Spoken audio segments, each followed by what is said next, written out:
Jim and Irene are a perfectly ordinary, happy couple living a comfortable life in a nice apartment building. They love music, their life is smooth, safe, and deeply polite. Then, their old radio breaks down. Jim buys a new one. It is an aggressive, oversized, ugly machine with a confusing array of dials and wires. But when Irene turns it on, something bizarre happens. Instead of music or news, the speaker emits a harsh layer of static, followed by voices. Clear, intimate, human voices.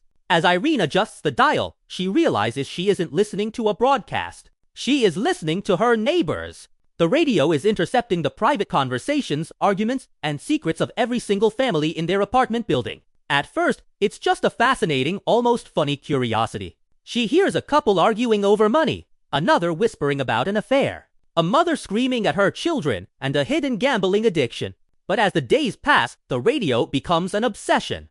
Irene sits by the machine for hours, glued to the speaker, eavesdropping on the secret sins and miseries of the people she smiles at in the elevator every morning. The perfect facade of her neighborhood is completely shattered. Beneath the elegant, wealthy surface of her building lies a swamp of greed, cruelty, dishonesty, and despair. But the real horror isn't what's happening in the other apartments. It's what's happening inside Irene. The endless stream of other people's filth begins to poison her own mind. She becomes paranoid, anxious, and deeply cynical. She looks at her husband and wonders what he is hiding. The safe, beautiful world she built for herself begins to rot from the inside out. Finally, Jim has enough. Seeing his wife unravel, he calls a repairman to fix the radio. The voices disappear, replaced once again by classical music. But it's too late. The dam has broken. In an explosive argument over their own finances, Jim brings up Irene's hidden past, her secret debts, her past mistakes, and her own cruelties. The illusion of their perfect, harmonious marriage is gone forever.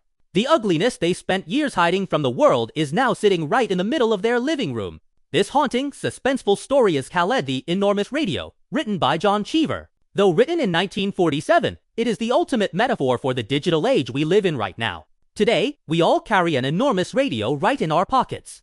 Social media, reality television, and online forums allow us to constantly peer into the private lives, dramas, and failures of total strangers, feeding on the constant exposure to raw, unfiltered human ugliness. Drama and performative perfection doesn't make us superior.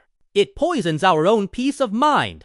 In a world obsessed with monitoring and judging everyone else's flaws, are we just using the noise to avoid looking at the cracks in our own lives?